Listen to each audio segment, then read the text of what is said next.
morning again, Christian.Life. It's good to see you and worship with you this morning. And those of you online that joined us too, thank you for joining us and sharing that special time with Micah and Cheney and just lifting our children up. How many of you know we need all the help we can get raising our children? Yeah? Okay. Well, some of you are like, yeah, kind of, sort of. I don't want people in my business, whatever. Anyways, well, we're going to get in your business because that's what we're all about, is growing and raising kids for Jesus here. This morning, before I get started on my point, I need to let you know about a little two-part announcement. Pastor Barry is not joining us this morning. He's actually, well, he kind of is. He's online joining us this morning. I need to share with you, he's actually, I said this earlier, quarantining. I'm like not sure if quarantining is a word, but he's being quarantined. He was exposed on Monday. He was talking with a friend of his in the office. That friend the next day got tested and tested positive for COVID. So he waited till Friday, got tested, waited that time limit because all the guidelines are always changing. So this week it says wait that long, get tested. He was negative, but they're still asking him to be quarantined. So he's relaxing and getting a lot of sermons in and really getting some good quiet time in with the Lord, and he is doing that. But yeah, anyways, that's what he's doing. And we've switched around some things. Jessica Eamon's going to preach next week because he was up. But just be praying for him, those that have tested positive. We have a few other people in our body that are kind of in a similar situation. They've tested negative, but they're still on this quarantine thing. So just lift them up.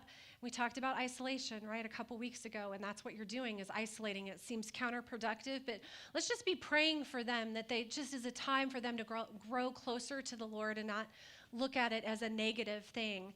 Also, because of that, we had started getting back into our ministry time at the end, and I will have special ministry time with you today, but we're not going to have you coming up at the end just because we want to take those extra precautions and just stay open as long as we can with all this crazy flu season. Amen? Okay. The message. That's what we're all about. Now I got to get back to why I'm up here. I feel like I'm the teacher who has to give all the announcements first, and then let's get started. We're finishing our series on silent killers. And I have to be honest with you. When we started talking about silent killers, pride and isolation and bitterness isn't the first thing that popped in my head, okay? It's because I have a nursing background, and nurses were taught about silent killers. So the first thing that popped in my head was hypertension and diabetes, I'm going to be honest. And so I thought, well, what a perfect time to remind every single one of you, no matter your age, because sicknesses and that are silent are coming upon us earlier and earlier now. And so this is your friendly nursing reminder to get your annual checkups done, to check your blood pressure and get your blood work done, okay? Is that all good? We got all the housework taken care of now. We're good. You guys are going to be all healthy, spiritually and physically, right? We're going to do that. Pastor Barry started about talking about pride was the very first thing that he talked about, and that it's the root of all sin. If you miss that message, it's foundational to the rest of these. So please go check that out. It's imperative and help you understand the rest of these messages. He next went into isolation, kind of what he's doing right now and what he was preaching about. But he's not remaining isolated. He's online with us, as is many of our brothers and sisters are online joining us. And we learned that we don't want to isolate because that makes us a target for the enemy. And that we don't want to be that deer that's out and gets, struck. So anyways, we got to stay in community. Community. That's why we're online. That's why we're talking to our friends. That's why we're sticking together and communicating and checking on everybody to stay connected so that we don't get isolated. And CR, oh man, if you missed last week, it was awesome. CR shared with us so many testimonies. I don't know how many of you were here, but it was an awesome time of just listening to them and being encouraged and learning about how bitterness and unforgiveness hinder our relationship with our Father in heaven. These two silent killers can stunt our growth, and that's not what we're about here. We had testimonies, 4 in particular, but Chad and Dawn also shared little bits of what they go through and what they've been through, and people just opened up their lives, man. They were transparent.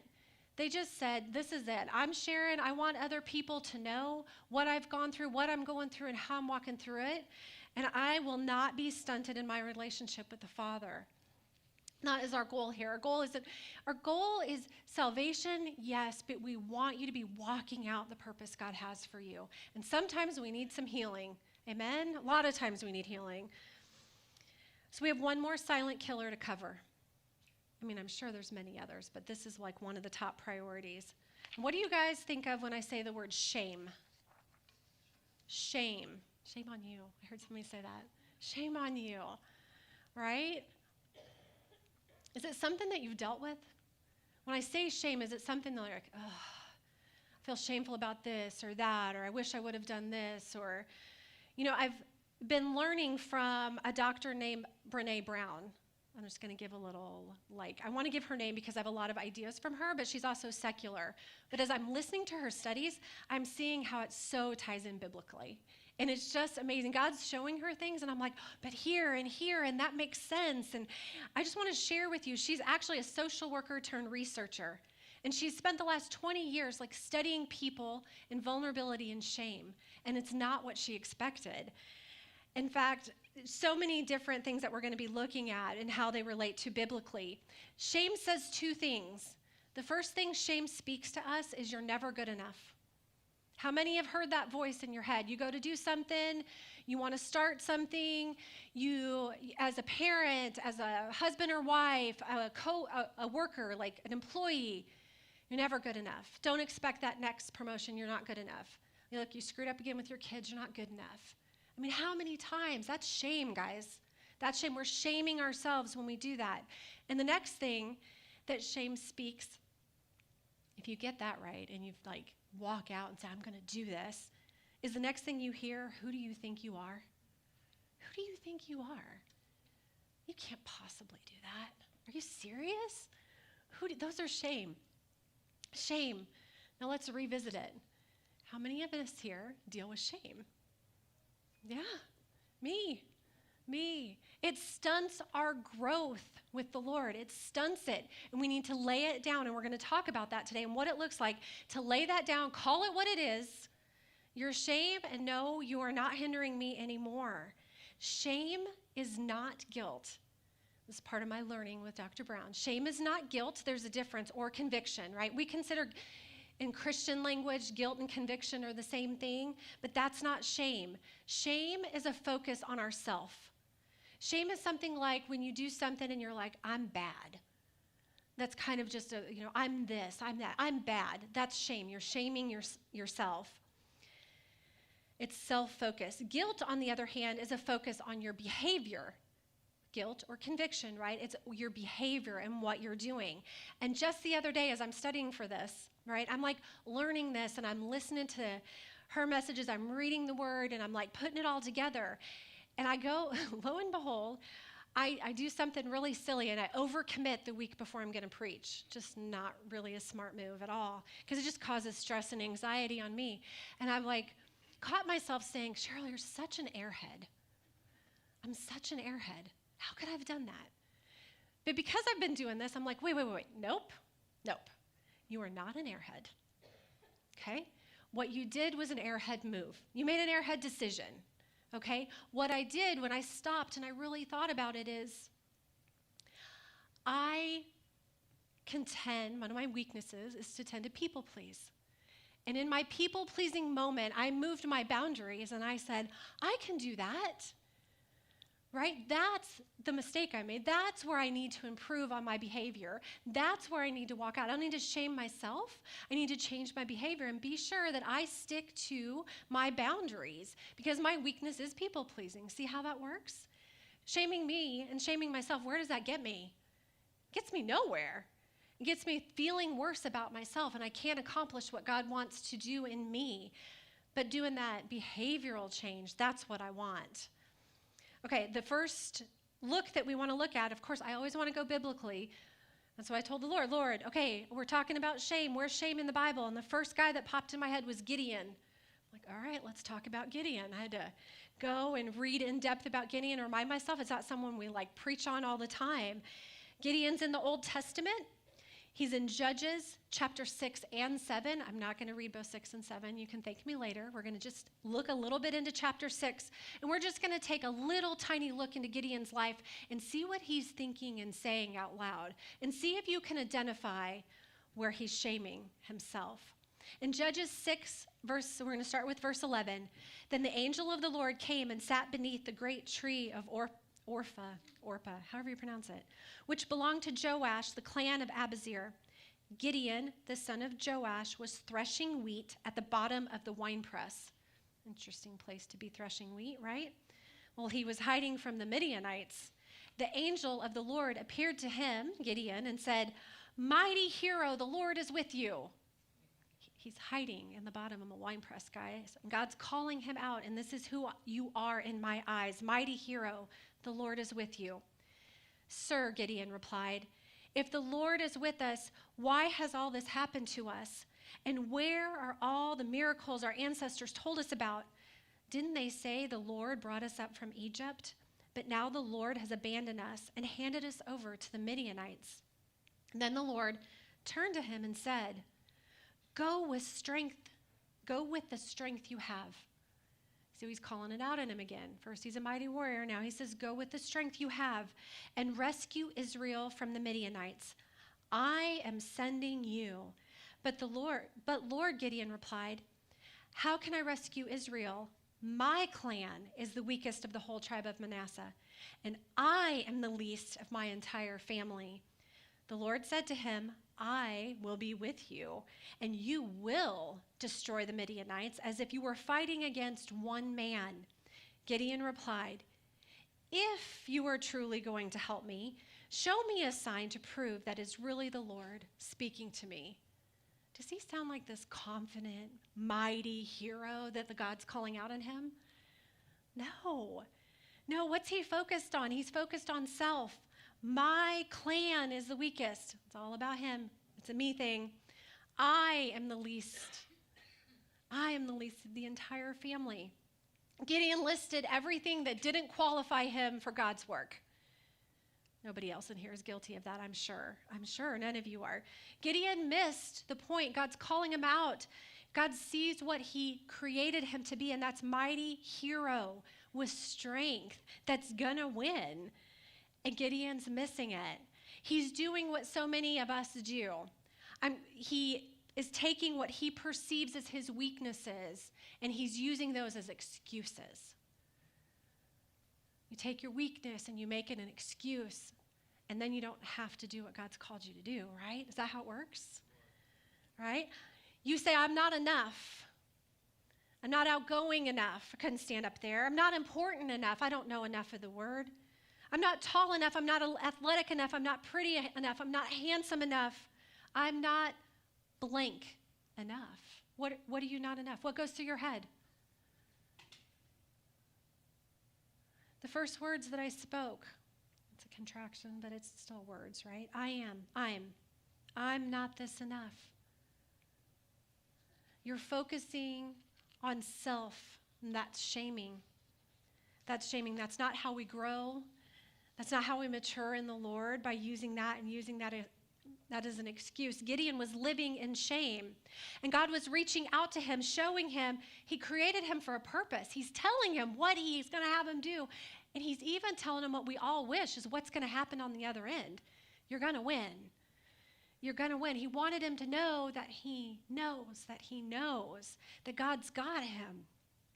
He wants him to see his destiny that God has for him and for God's glory. Imagine if Gideon could have meditated on this passage. I'm going to read you a small little passage. And if he would have read this and really, really got it, if we would read this and really, really get it, Psalm 139, 13 through 16. "For you formed me in my innermost being.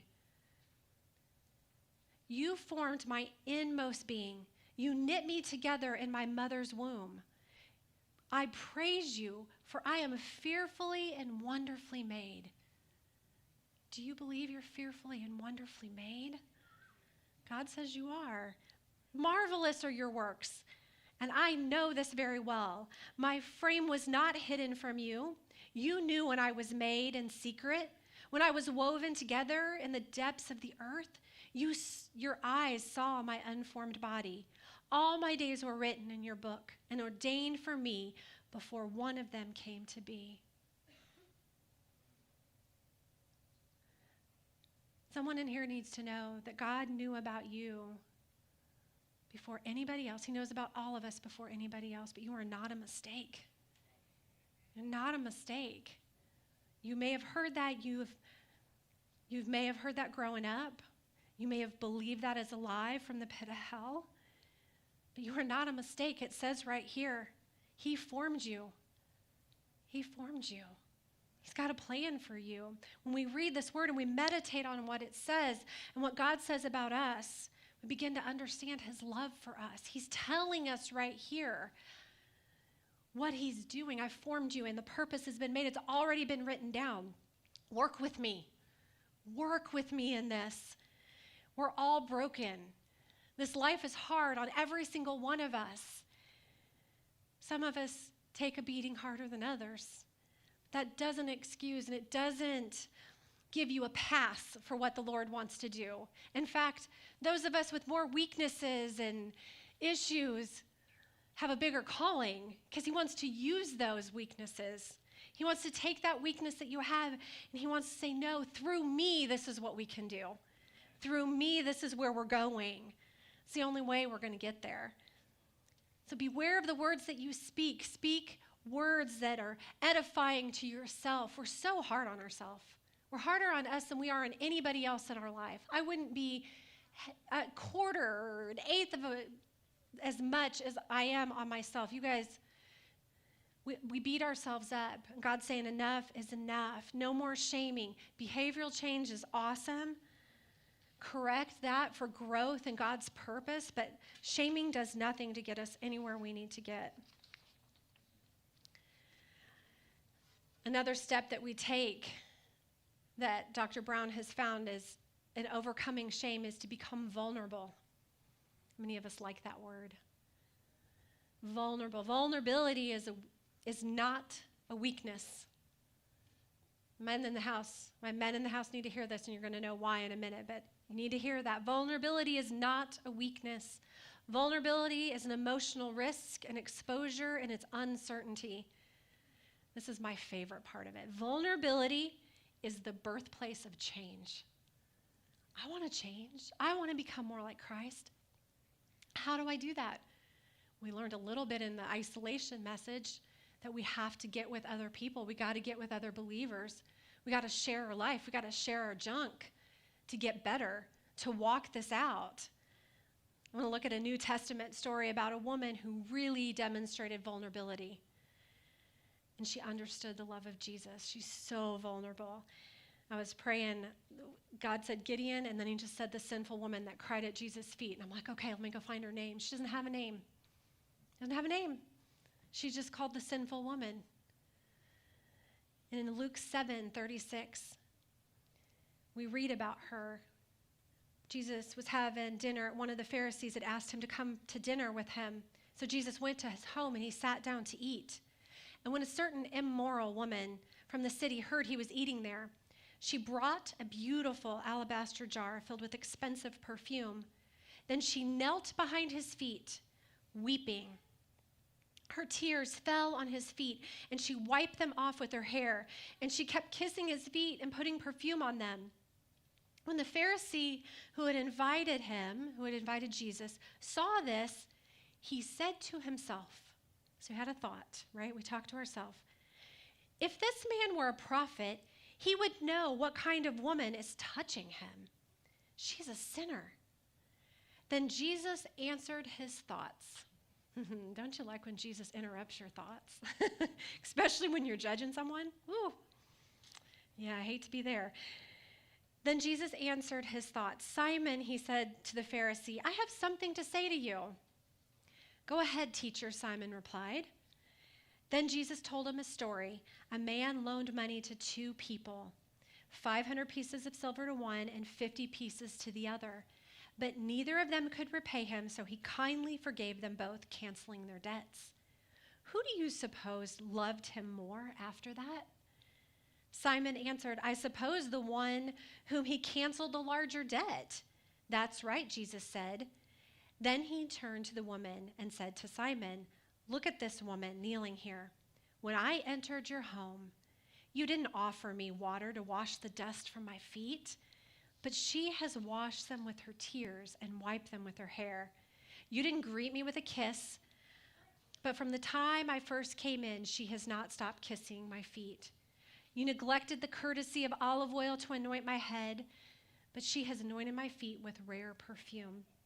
I tell you, her sins, and they are many, have been forgiven. So she has shown me much love, but a person who is forgiven little shows only a little love. Then Jesus said to the woman, your sins are forgiven. And the men at the table said among themselves, who is this man that he goes around forgiving sins? And Jesus said to the woman, your faith has saved you. Go in peace. I'm not even going to touch how the men responded. We're just going to go straight into that woman who had been bound in so much shame and sin. And somewhere along the way, she got a revelation of Jesus' love. And she understood his forgiveness. And she interrupted a dinner party. Just imagine a dinner party with Jesus and Pharisees, right? And she just comes on in. You talk about being vulnerable. They all know who she is. They know her background, and she knows that. But she goes in, and she just lavishes her love on Jesus. Just all out there. It's all for everybody to see.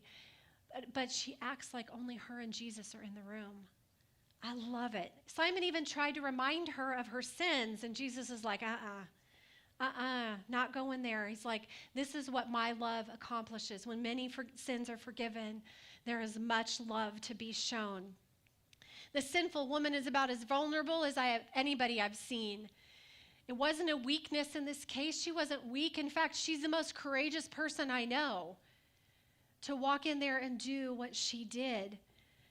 Vulnerability is an emotional risk at this time for her, but it was her birthplace of change. Her birthplace of change. I'd love to know more about her. You don't find her anywhere else in the Word. And I just think, man, what did she do after that? Where did she go? What did she do for the Lord? Like, I want to know so much more about her life, that she came in and was so courageous. And I guess I'm just going to have to wait till I get to heaven, but I know where I'm going to find her. I'm going to find her at Jesus' feet. She's going to be there worshiping him. And I'm going to ask her all kinds of questions. Another idea that Dr. Brown said that really spoke to me is shame is organized by gender. We perceive, I guess a better way to explain it is, we perceive as men and women, we look at shame differently. Women feel shameful if they don't follow this big, long sentence I'm going to read to you. And the guy's is like really short, so I think it's so funny. It's like, oh yeah, that makes sense. If women don't do it all, do it perfectly, never let them see you sweat, they're caught in a web of unobtainable, conflicting, competing expectations about who we're supposed to be. When I read that and I heard that, I was like, oh my word, that is my life. Doing it all, do it perfectly, don't complain, keep a smile on my face. Isn't that what you're supposed to do as a Christian wife, right? And a mom raising children, you're never supposed to you have all these goals, they're so unobtainable and they're conflicting and competing. I'm supposed to stay home, but I'm supposed to work and have a career, and what in the world? And if you do any of it or none of it, there's shame written all over it. It's called mom guilt. It's not guilt, it's mom shame. We shame ourselves. Men perceive weakness. I'm sorry, I gave it away. Men perceive shame as this: do not be perceived as weak. If men feel that they're perceived as weak, it's shaming to them. What? That's why I had to tell you that vulnerability isn't weakness. Because if you believe vulnerability is a weakness, that's shaming on the men in the house. And that's not healthy. We need to be vulnerable with our close brothers and sisters to grow. See how it's all tied together? I found a great example of a man who struggled with shame, but he overcame it by the love of Jesus, and his name is Peter. He was an apostle that followed Jesus' teachings and walked with him and followed him. Peter was the ear cutter, the man who walked on water and wanted to be like Jesus. I'm your main guy. I'm here. I'm never going to leave you. I will be with you till the end. Well, then Jesus gets arrested and things change. Peter's a little confused. What's happening? So he follows Jesus to where they're taking him, right? And I'm going to read to you about how Peter responded when he was asked about Jesus in John 18, verse 15 through 17. Simon Peter followed Jesus, as many other of the disciples. That other disciple was acquainted with the high priest, so he was allowed to enter the high priest's courtyard with Jesus. Peter had to stay outside the gate. Then the disciple who knew the high priest spoke to the woman watching the gate, and she let Peter in. The woman asked Peter, "You're not one of the man's disciples, are you?" "No," he said, "I'm not." Then Peter had two more denials. In John 18, verse 25, meanwhile, as Simon Peter was standing by the fire warming himself, they said again to him, "You're not one of the disciples, are you?" And he denied it, saying, "No, I am not."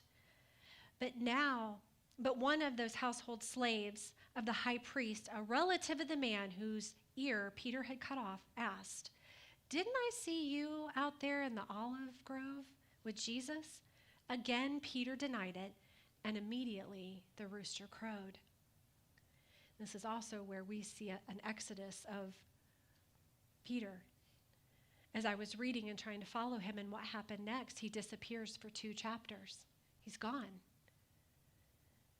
He's gone. He's gone through Jesus' trial, through his crucifixion, through the resurrection. You don't see him. And finally, Jesus shows back up, but where he finds Peter is on his boat. The boat that he went and when he first met him and called him away from, he went back to his old life. See, those 3 denials, we're going to find out, was Peter's weakness, and he didn't know how to handle it, and he went back to what he knew. But Jesus is standing on the shore, and he's like, "Hey, you guys catching anything?" And they're like, "No, but that voice sounds familiar." He says, "Try the net on the other side." And they catch all these fish. And that's when it says in John 21:7, then the disciple Jesus loved said to Peter, "It's the Lord." When Simon Peter heard it was the Lord, he put on his tunic, for he had stripped for work, and he jumped into the water and he headed to shore. Now that's the Peter we know. Just making random decisions that don't make any sense, okay? He just does it. That's the Peter we know. The others stayed on the boat, pulled the loaded net to the shore, for they were only about 100 yards from shore. And when they got there, they found breakfast waiting for them. Fish was cooking over a charcoal fire. I like that after a hard day's work, don't you? Dinner's cooking on the shore, on the beach. And he had some bread. "Bring some fish that you caught," Jesus said. So Simon Peter went aboard and dragged the net to shore. And there were 153 large fish. I love details, don't you? We don't need to know how many, but we know 153 large fish. And yet the net had not torn. "Now come and have some breakfast," Jesus said. None of the disciples dared ask him, "Who are you?" For they knew it was the Lord. Then Jesus served them bread and fish. Get Jesus serving again as soon as he comes back. It was the 3rd time Jesus had appeared to his disciples since he'd been raised from the dead. I'm going to remind you that men associate shame with weakness. And I really believe that when Peter denied Jesus 3 times, the perception of himself changed to weakness. And with that, he ran. It sent him back to the boat he'd been fishing on, and he wasn't going to think about that life that he had just spent 3 years with Jesus doing things. Forget being vulnerable. Forget talking to anything to anyone about what he had done. Nope, not going to do it. That's weakness. I'm going to clam up. I'm going to go back to my work, and I'm going to pretend those 3 years never happened. But Jesus is like, nope, we're going to have a long talk, Peter. And this is what we're going to talk about. And we get a little glimpse into Peter and Jesus' talk. In John 21:15, after breakfast, Jesus asked Simon Peter, Simon, son of John, do you love me more than these?"